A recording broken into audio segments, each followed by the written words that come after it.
Si Jesús nos enseñaba a amar al prójimo como a uno mismo, ¿por qué la Iglesia no acepta la homosexualidad o estas corrientes de la orientación sexual distinta?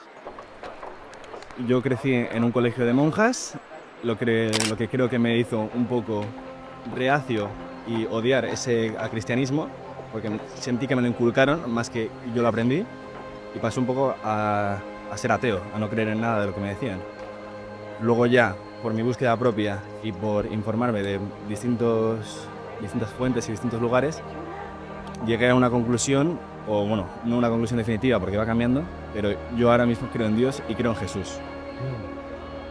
Sinceramente, no he leído del todo la Biblia, solo he leído algunos pasajes y así, pero una de las cosas que más me confrontó fue que la gente negaba de Jesús. Y a mí me encanta la historia. Era como, no, o sea, Jesús existe porque lo estudian en el Islam, el judaísmo, el cristianismo. Era como, no, él existió, él estaba ahí. Y al leer un poco sobre sus testigos, los que le vieron, pues entendí un poco más que digo, hostia, es verdad, él estaba ahí, muchas cosas que hizo eran reales. O sea, no me quiero meter en si los milagros eran posibles o no, pero él actuaba conforme a esas creencias que él tenía, a esa pureza y esa nobleza, digamos, para ver amor en todos los rincones del mundo. Si Jesús nos enseñaba a amar al prójimo como a uno mismo, ¿por qué la Iglesia no acepta la homosexualidad o estas corrientes de la orientación sexual distinta? Vale.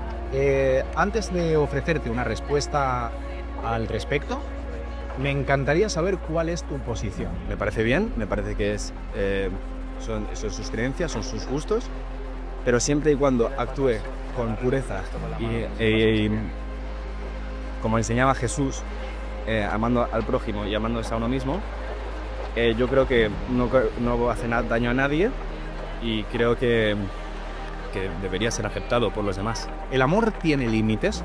Legalmente sí, pero ¿Moralmente? también, Moralmente tiene límites. yo creo que sí. Vale, ¿por qué? Porque no puedes, por ejemplo, una persona de 50 años, por ejemplo, no va a empezar a salir con una niña de 10, una niña nueva. ¿Por qué no?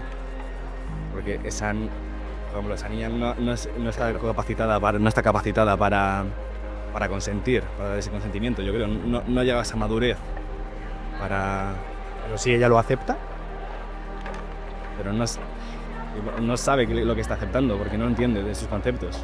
Considero que lo que estás haciendo estás estableciendo un estándar absoluto de una moral objetiva. ¿Me equivoco o estoy en lo correcto? Estás en lo correcto. Vale, ¿crees en la existencia de valores morales objetivos? Sí. Vale, existe un estándar absoluto que determina lo que está bien y lo que está mal. ¿No es así? Hay un estándar, hay un punto de referencia. Vale, pues esto también es aplicable para el asunto de la homosexualidad. Lo que la Biblia realmente condena es ir en contra de ese estándar absoluto. Antes te he preguntado que si el amor tiene límites por el hecho de que quizá Dios nos haya programado biológicamente para seguir un mapa de ruta conforme a su voluntad. ¿No es así? Sí. Ahora bien, si Dios biológicamente nos ha hecho para amarnos del género opuesto, ¿vale? Amar a las personas del género opuesto, un chico con una chica y al revés, ¿por qué razón nosotros debemos invertir estos papeles y modificar la biología? A ver, yo creo que, como todo, evoluciona con el paso del tiempo. Y entiendo que, aunque menciones esto de un chico y una chica, también se ha ido perdiendo un poco por ese sentimiento más hedonista, en el que solo la búsqueda del placer, en el que, pues, yo creo que ahí pierde un poco, porque si hablamos de la homosexualidad como, por ejemplo, búsqueda del placer porque no tiene ese fin reproductivo, ese fin biológico, esa misión que nos puso Dios, pues pierde un poco ese cometido. Vamos. Yo creo que la postura está bastante clara. A menudo se ha retratado a Jesús como una especie de maestro del amor libre, ¿no es así? Como una especie de hippie que no pone parámetros en nada, ¿no es así? Pero esa es una visión muy conveniente del Jesús bíblico. Dios en ningún momento está en contra de las personas homosexuales, sino en contra del homosexualismo. Si estamos aceptando que existe una moral absoluta, ¿vale? Un punto de referencia que objetivamente dice lo que está bien y lo que está mal, ¿esto qué quiere decir? Que no debemos salirnos de ahí. Ahora bien, vamos a hacer la diferencia, Miquel, entre lo objetivo y lo subjetivo. Vamos a hacer este ejercicio. Lo subjetivo es aquello que aplica al sujeto. Una pregunta, ¿te gusta el helado de fresa? Sí. Vale, yo lo odio. No me gusta nada, ¿vale? Pero no importa, es mi propio gusto. Tú tienes el tuyo y tu gusto no aplica a mí, ¿vale? Ahora vamos a hablar del objetivo. ¿Qué es lo objetivo? Algo que es externo al sujeto. Por ejemplo, te pongo un simple ejemplo. Yo puedo odiar el helado de fresa y a ti te puede encantar, pero lo que tú y yo tenemos que estar de acuerdo es que ese helado está a una temperatura de menos 18 grados centígrados. Esto es matemático, es así. Trasciende a los gustos, ¿entiendes? Entonces, si hay una moral que trasciende a nosotros mismos, ¿esto qué significa? Esto significa que nosotros no debemos decidir lo que está bien y lo que está mal, lo que es objetivo y lo que es subjetivo. Ahora, y si existe un legislador que promulga esta ley moral dentro de nosotros, nosotros llegamos a la conclusión de que este legislador es Dios. Este es el argumento moral.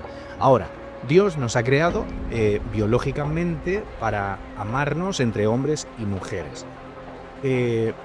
Dios acepta, Dios abraza a todas las personas que, por ejemplo, son homosexuales o tienen incluso otra orientación sexual. Esto no significa que Dios esté en contra de ellos. Esto significa, vuelvo a repetir, que está en contra de su condición. Entonces, no quiero ser irrespetuoso con ninguna persona que sea homosexual. No significa que sea su enemiga. Sencillamente les invito a la misma tolerancia. Es decir, si yo soy tolerante para aceptarte a ti que eres homosexual, tú sé tolerante conmigo sencillamente por no estar de acuerdo con tu opinión de cómo debería ser la orientación sexual de alguien, ¿vale? No es una cuestión personal contra nadie, sencillamente es una cuestión que apunta a la biología y, en segundo lugar, a la creación del ser humano. Creo que es una postura correcta, sinceramente, porque es lo que enseñaba Jesús. Bueno, él nos enseñaba a dejar el odio a un lado, a romper ese ciclo de odio. Pues eso nos ayuda mucho, porque él nos dio unos mandamientos, por ejemplo, el no matar, no asesinar. Él perdonaba a la persona que mostraba arrepentimiento, pero tomamos que la homosexualidad es un pecado porque lo dice y ya está. No podemos buscar un poco más trasfondo ahí. Si dos personas se aman, el sentimiento que buscaba Jesús, que era el amor, ¿por qué no? ¿Por qué van a ir al infierno? Vale. Mira, en muchas ocasiones nosotros concebimos la libertad como algo carente de fronteras. ¿No es así? Correcto. Pero nosotros experimentamos una libertad que está supeditada a ciertos límites, ¿no es verdad? De hecho, si nosotros somos libres para caminar por la calle sin ninguna culpa, ¿cuál es el motivo por el que existen las aceras? Para que no cruces para que no vayas a la carretera y te pille un coche. Entonces, hay que entender al final que en el universo que Dios creó existen sus propios parámetros, ¿vale? Esto puede sonar absolutista desde un punto de vista vago y poco explicativo, pero no.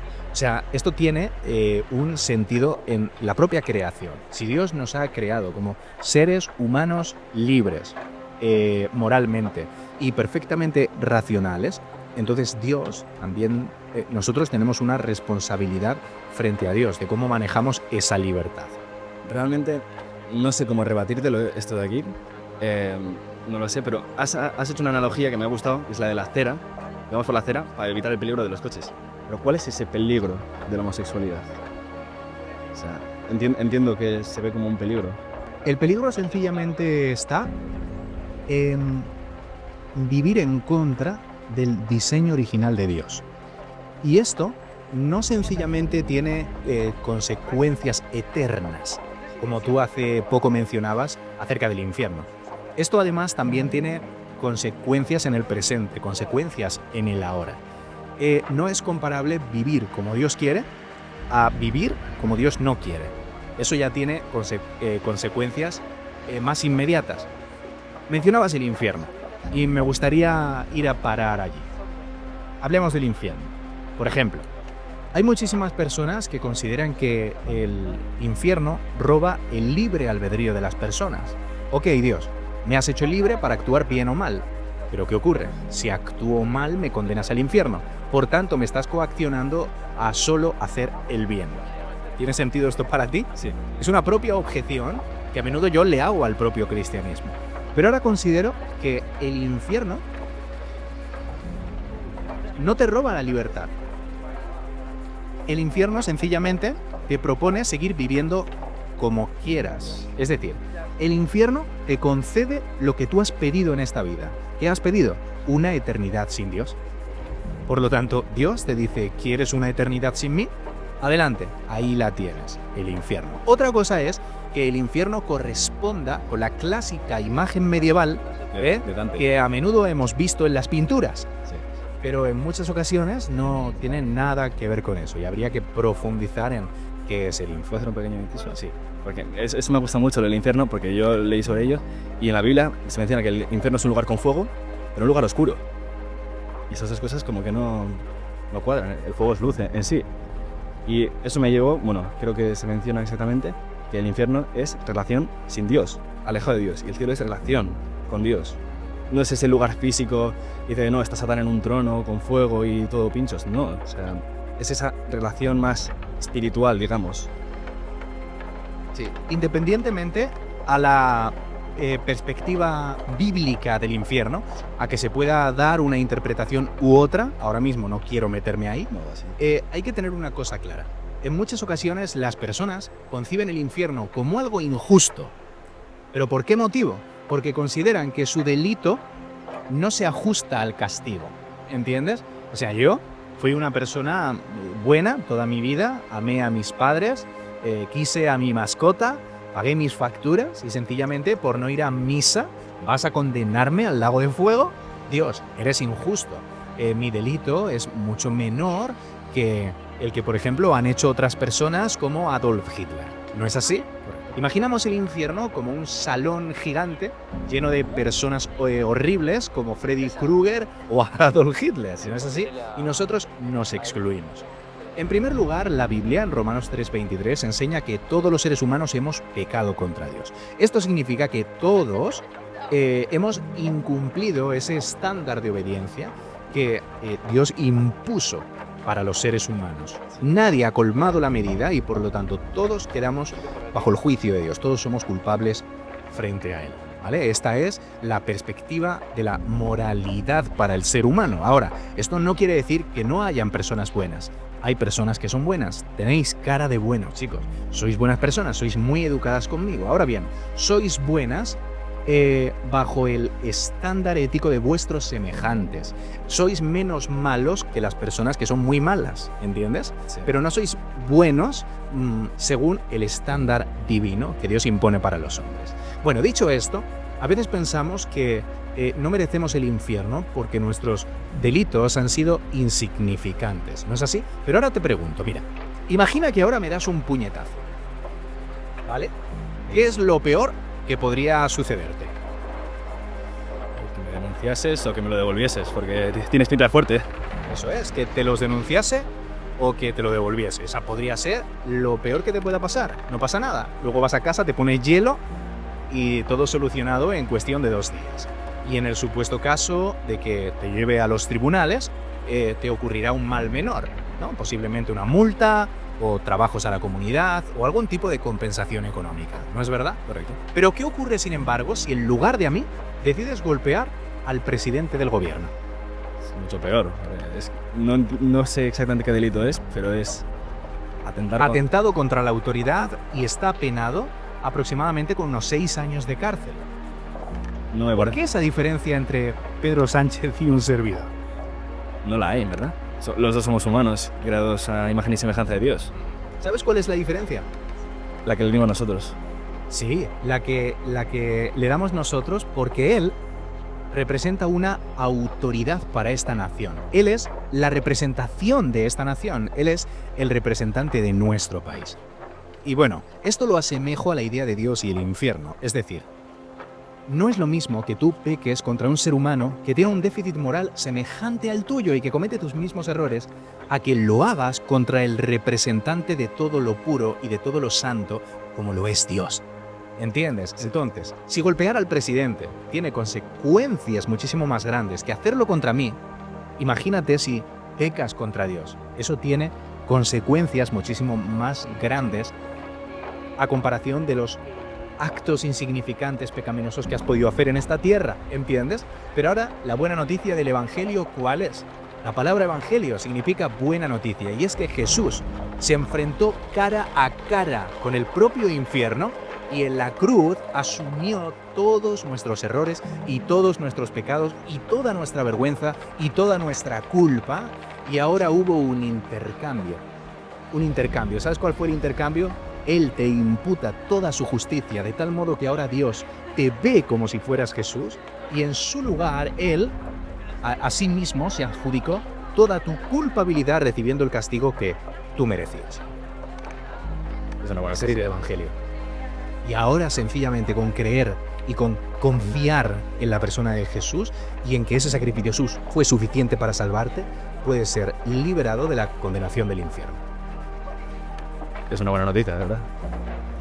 Pero solo una última preguntita con este tema. Si yo, es lo que has mencionado, los pecados, ¿dónde se dibuja la línea? Si yo de repente tengo un puñetazo, pero el resto de mi vida la vivo amando al prójimo, con las enseñanzas de Dios al pie de la letra, ¿dónde se dibuja la línea de no, es que aquí le diste un puñetazo, sino es que aquí robaste un chicle? Ajá. La Biblia lo dice. Jesús dijo, y esta es la condenación, que la luz vino al mundo, pero amasteis más la oscuridad y las tinieblas, porque vuestras obras eran malas. ¿Esto qué quiere decir? Tú imagínate que estás en medio del océano, gritando por auxilio para que alguien te lance un salvavidas. Vale. Ahora esa persona te lanza un salvavidas. ¿Cuál es la razón por la que posiblemente puedas morir ahogado? Solo hay dos razones. Número uno, porque te quedes sin oxígeno y sin fuerzas para seguir nadando para salvar tu vida. O número dos, porque no has acudido a ese salvavidas. Vale. Pues ahora el mundo, ¿sabes por qué razón se condena? No lo hace sencillamente por sus propios pecados o porque no hayan llegado al estándar de justicia que Dios impuso. No, sino por rechazar el salvavidas. ¿Quién es el salvavidas? Jesús lo dijo, y esta es la condenación, que me han rechazado a mí. Jesús dice, yo ofrezco salvación a todas las personas, da igual lo que hayas hecho, da igual el crimen, da igual la inmoralidad, no pasa nada, yo lo cargo sobre mis propios hombros en la cruz. Ahora, si tú decides rechazarlo, ¿qué ocurre? No es que Dios te esté condenando en sí, es que tú estás rechazando el medio de rescate. ¿Se entiende? Lo entiendo así. Pero a lo que te iba es, si yo he pecado, yo he cometido malos actos a lo largo de mi vida. O sea, yo intento ser una buena persona, pero sé que he hecho daño y en el pasado bastante más. ¿Cómo sigo pudiendo llegar a ese cielo, llegar a ese perdón de Jesús? No, pues eso tienes que entender algo llamado la doctrina de la justificación. ¿Sabes lo que significa esto? Que cualquier persona que deposita su confianza en Cristo inmediatamente se convierte en alguien justo. ¿Y sabes qué quiere decir alguien justo? Alguien que no ha incumplido la medida de justicia. Alguien que es perfecto. Esto quiere decir, si tú te amparas bajo el paraguas de Jesús, eso hace que la condenación no te afecte. La culpa no te afecta. ¿Por qué? Porque estás en Jesús. Esto quiere decir, si tú confiesas en tu corazón de una manera sincera que crees en el sacrificio de Jesús, inmediatamente se te imputa la justicia de Jesús. De tal modo que ahora Dios no te ve, no ve la realidad de tu interior putrefacta y perversa. No. ¿Sabes lo que está viendo? Te está mirando a través de las lentes de su Hijo. A través de las lentes de su Hijo. Ese es el mensaje. Y esa es la doctrina de la justificación. Somos justos por la fe en Jesús. De tal modo que ahora durante toda tu vida, amigo mío, vas a pecar, vas a caer, vas a fallar, a veces de manera inconsciente y a veces de manera premeditada, ¿no es verdad? Correcto. Muchas veces nos caemos por accidente y otras veces nos arrojamos deliberadamente, pero vamos a fallar porque somos imperfectos y estamos en proceso de una santificación progresiva. Dios nos va santificando. Esto quiere decir que Dios nos va transformando a la imagen de su Hijo poco a poco, hasta llegar a la plenitud en gloria cuando estemos en el cielo, ¿entiendes? Pero ahora, este camino se soporta y se sobrelleva bajo el amparo de la justicia de Jesús. Y tú no te preocupes, puedes caer, puedes accidentarte, puedes fallarle a Dios, pero Dios te va a mirar con la misma justicia que Jesús tiene. Ahora bien, debes de creértelo. ¿Cuál es la diferencia entre tú y una persona que no es cristiana? La única diferencia es que tú eres consciente del pecado, luchas para vencerlo, te esfuerzas por no sucumbir a las tentaciones y te amparas en la gracia de Dios para que te ayude. Esa es la única diferencia. Somos tan pecadores como cualquier persona de este mundo. Lo que hace la diferencia entre ellos y nosotros es Jesús. Si lo aceptamos o lo rechazamos, si nos refugiamos en Él o si sencillamente le damos de lado.